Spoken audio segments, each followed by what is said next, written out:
What's up, guys? I'm Chris with Drift HQ. And I'm Cricket with Drift HQ, and we're on a mission to build the most unconventional C4 Corvette.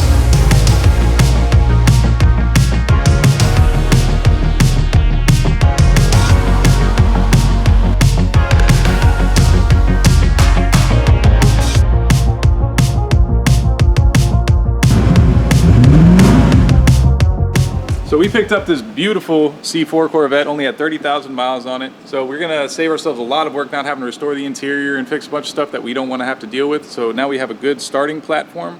We're gonna wrap this car up with plastic so we don't scratch the paint, and we're gonna take the whole driveline out of it so we can make room for our new power plant. In the 80s, when these LT ones came out, they only came with 205 horsepower. And like, let's face it, a Nissan Sentra has more horsepower than that. So we're gonna put something a little better in here, something that makes some pop noises, and don't say a Barra motor. And we also have this awesome Swedish wide body kit that we've been waiting forever to get that we're gonna put on this thing so you guys can see what it looks like on a real car. It'll be the second one in the world? Is it the second one in the world? It'll be the second one in the world. Second one in the world. It'll be the only one in the world like it though. Yeah. This will 100%. It's a one-off. One of one car I've ever done with it. Yeah. All right, let's wrap it up.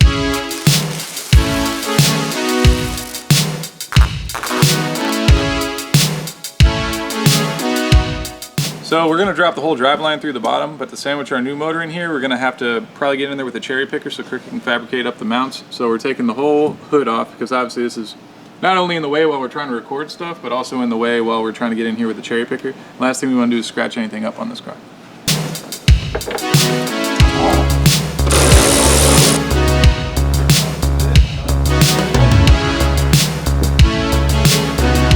A lot of hood bolts. Another thing we did is we marked all of the hood bolts with a Sharpie before we removed them, because the hood alignment with these types of latches and how big the hood is really important.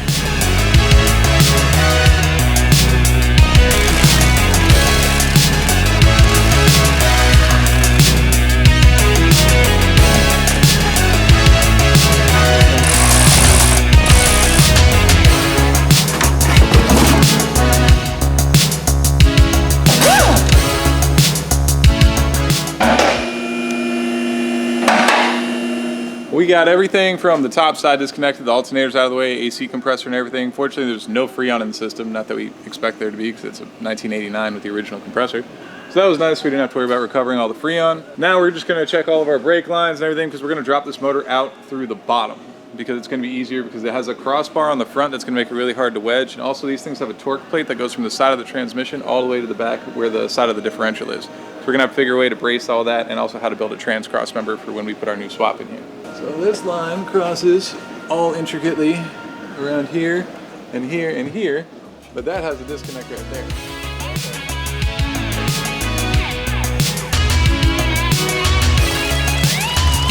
Look at that.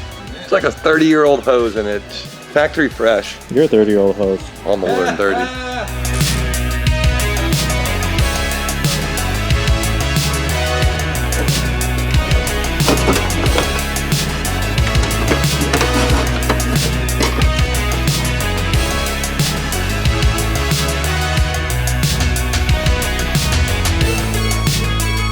Yeah, some dyno noise is going on in the background, but I think you can still hear me.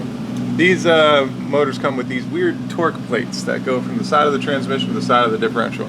So there's actually no nose support for the differential, and there's no transmission cross member back here. So that means when we're doing our swap, we're gonna have to find a way to incorporate a cross member, whether it be into the transmission tunnel, or we build it off of the steel framing in the front here, or just find a way to get something that's gonna be kind of low profile that's gonna come across here. But we'll figure that out once we get the motor mocked up. But for the rear, we're also gonna have to make a diff brace that's gonna hold the front. So we have two flat points right here. We'll probably just run a bar across and then make some kind of bracket that goes from that to here. We're looking at what we need to disconnect for our rear subframe. What's that sound? Yeah, so we're gonna start disconnecting parking brake cables, wiring harnesses, wheel speed sensors, and all kinds of weird stuff that we got in here. Good enough. And clean it up too. Yeah, paint.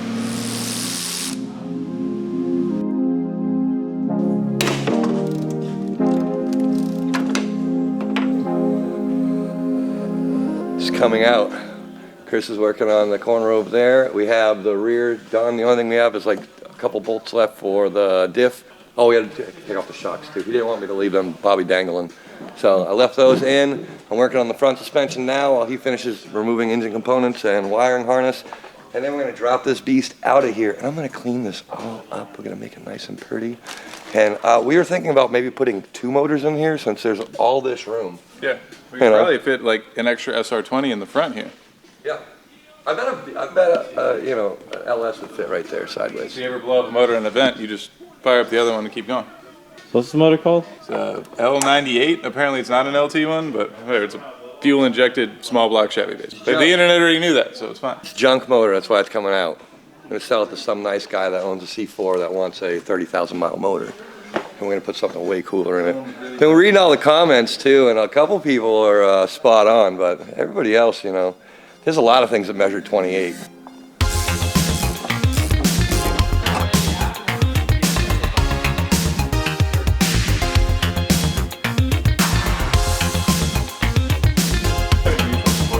Now we kind of freed up the engine. Look at that. How light the car is. Now we got on both the rear, which we already have secured on jack stands, but this seems pretty sturdy, which I'm happy with. The engine's not wonky and the cross member's not moving around. The front traction arms, right here, the frame tweaks out, it like bumps out that way, so it was just getting caught on there and being hung up. So that was it. Acting like something else is going on, but yeah. Always double check. Seems to be the problem. I found it.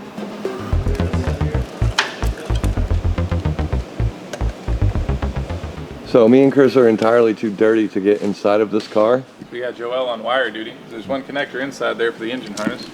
One, there's like 7. It's not just like, hey, there was the ECU, there's this module, there's that module, there's the espresso maker, there's the... Wait, we got espresso maker in here? At this point, you should.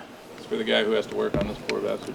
Joel only got 2 hours of sleep in the past 2 days too, because he's been busting out these videos. Yeah, right? Whenever you guys decide to put an engine in here, I gotta film that and then edit it. There it is. There it is. Oh. Bro. Oh, I got it. Atta boy, Joel. Hey!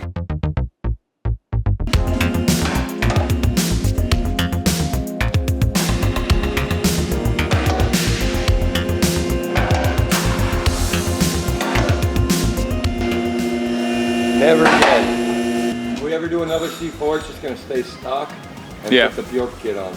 I mean, now we know a lot of the stupid stuff we had to deal with, but still, it was not a good time. You can probably do it in 3 hours now. She's out. The first Corvette we did took a while.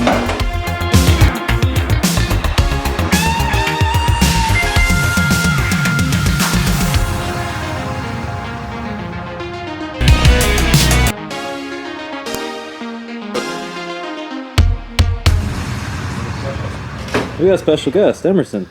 We're gonna put him to work as soon as he shows up. He always put me to work. He looked like he was bored, It's also Emerson's birthday, so Good help is hard to Happy find. birthday. Thank you. You 25 now? 21. I can finally drink. Yeah, Sick. we're gonna take him out drinking tonight. Don't let the hairline fool you. He's a child. That was probably your 16. It's still hooked up to this slush box. Yeah, we're gonna take these guys out, and I believe this is just a slip yoke. Looks like just a slip yoke. It's from the 80s. That's what I hear. What a catch. Yeah. And it is a slip yoke. Beautiful. Pull towards you. Don't catch that drive shaft so it doesn't, because it's not falling. It landed right in the spot.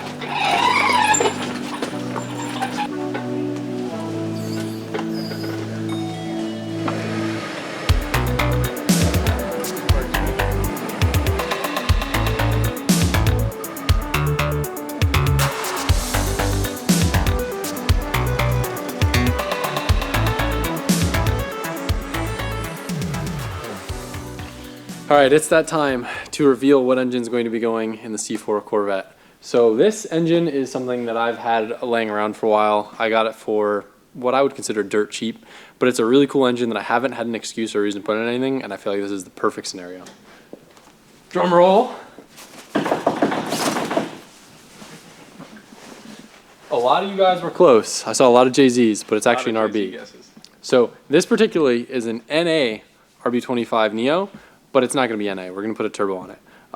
Kind of an interesting choice. I think I got this motor for about 500 bucks. Right now they go for around $2,000, and a turbo motor is looking more like $5,000. So it's an affordable option. We're going to kind of walk you guys through in this build how you could build an affordable RB without really having to build much. So this engine right now, obviously it's a little bare. You know, I bought it off this GTR part out guy up north, and he just, you know, took all the good rare Nismo parts off of it. But the idea with it, they're a little bit higher compression. The bottom ends are strong. It'll hold 400, 450 horsepower all day. I actually drove one in one of my friend's cars, chopped down in Australia, and it was a blast because the higher compression kind of wakens up the mid-range, but you just have to make sure you run them on ethanol because if you don't, they get mad. It's like 10-to-1 versus 9-to-1. A little bit smaller intake ports, but this will just be like a fun, cool engine. You know, it's not something that we have to worry about being a comp car to where I'd want to go crazy and have like a full forged bottom end, but it'll have the sounds, it'll look really cool, and it'll be something different. We do a lot of stuff with PRP, so this will be cool to kind of showcase a lot of the cool PRP products on this build. And I don't want to give away too much, but we have a lot of stuff that will just bolt right up to this engine and it will work great in this platform. So space, how are we looking? Space is a little bit tight front to back just because this motor is a little longer than our old one. So we do have this cross beam, which is kind of a structurally important portion of the car. So worst case scenario, we can use some square stock and kind of notch around that, but our rack location is pretty much right where this cross beam is. So because it's on the stand right now, we can scoot the motor back probably another 2 or 3 inches. So we're going to see how our clearance and everything plays out once we actually get that cross member all cleaned up and put back into place. And then from there, we're going to be making some plate mounts that'll go off the side and onto the motor, which will fill you guys more in once we get to the point. And technically we could go rear sump, but we're going to try to not have to do that and not have to modify the pickup. If we can keep it front sump, it'd be cool. Just, I feel like keeping this motor as simple as possible, as much stock parts as possible, rather than going crazy and building some monstrosity. It's going to be cool. It's going to be fun. It's going to be a little bit different from the typical JZ stuff that we always do. People are going to be real confused when they hear it. Yeah. Can we keep the stock exhaust? Oh, we're going to definitely keep the stock exhaust. Is it in here or is it? It's right over here, yeah. Is it like 2 inch on each side? So we have the MagnaFlow here, which actually already has a 3-inch inlet there, so we're just going to pop a V-band on there, and then our downpipe's going to feed right into that. So it should sound pretty cool. It'll be pretty quiet, but not when that wastegate opens up. So we'll do like a 4-inch downpipe to just do like a 3-inch merge after the downpipe or Yeah, we something. can do a 4 to 3. We'll see how space and everything looks once we get the manifold all mocked up. It'd be so cool with the quad exhaust tips. Oh yeah, Love it. definitely going to sound different. Especially MagnaFlows. I don't know who has MagnaFlows on an RB, but we're about to. So yeah, the motor is pretty much untouched at this point. Sean just kind of cleaned it up and he painted the block just so it didn't look totally gross. But we got a set of valve covers getting painted for it, and then we're just waiting on some pumps and accessories. But what you see is what you get. Yep. It'll be a cool way that we can kind of showcase some of the products that we have here. So obviously PRP stuff we can just grab right off the shelf. You guys know that. But what I think is going to be really cool, and I'm hoping will work really well on this chassis, we have an RB trans adapter. That's a ZF5 speed? Yes, sir. Why do they call it M5X? Because it's bolted up to the M5X motors, M50, M52. That makes sense. You learn something new every day. But I feel like a ZF5 speed with the really long rear ratio that the Corvettes have will work really well. The ZF5 speed I'm a huge fan of on drift cars just because the ratios are close, but fifth gear isn't really good for highway cruising unless you have a really low ratio, where S chassis sometimes it's hard to get lower than like a 3.5, which would come on a Z. I think, Chris, correct me if I'm wrong, the diff is like a low 3 in this, right? Yeah, I think he said it was like a 304 to 306 or something. Okay, so like 3.0 something. I think will be perfect mated to a ZF5 speed. And the way that the shifter can just mount to the chassis and then you can adjust the rod means that as long as we're somewhere in the ballpark, it should land right in the factory location and they'll hold plenty of power. So PMC right on the shelf. We've got plenty of different options for all different engines, you name it. We got it and it's in stock, ready to go to you. Two other things I forgot to mention, like pretty much every other RB25, there is variable cam timing, so that's really cool. The RB26s are kind of dogs because they don't have that, unless you put V-cam on your motor, which is really expensive. That and the benefit of the Neo is you don't have hydraulic lifters, which helps a lot when you start getting hot, like oil temps or just for revving high. But what's next? So now that we got the driveline and everything out of here, we have to mock up the motor, build mounts for it, fabricate some kind of transmission cross member for it, as well as support the nose of the differential. So we're in the process of sourcing a stronger differential for it, but all the parts kind of fall together as they show up. And if we hit any standstills on the motor, we're going to start working on fabbing the body kit and getting everything fitted up for that. Also, really appreciate the comments. I know the diff thing, I saw a lot of people commenting and like suggesting things. Yeah. I know there's some C4 experts out there, so We if don't you have know much any about advice, like feel free to give us input and we're listening. So Yeah. we want to absorb knowledge so we can share it with everyone else because I really think C4s are going to be the next 350Z.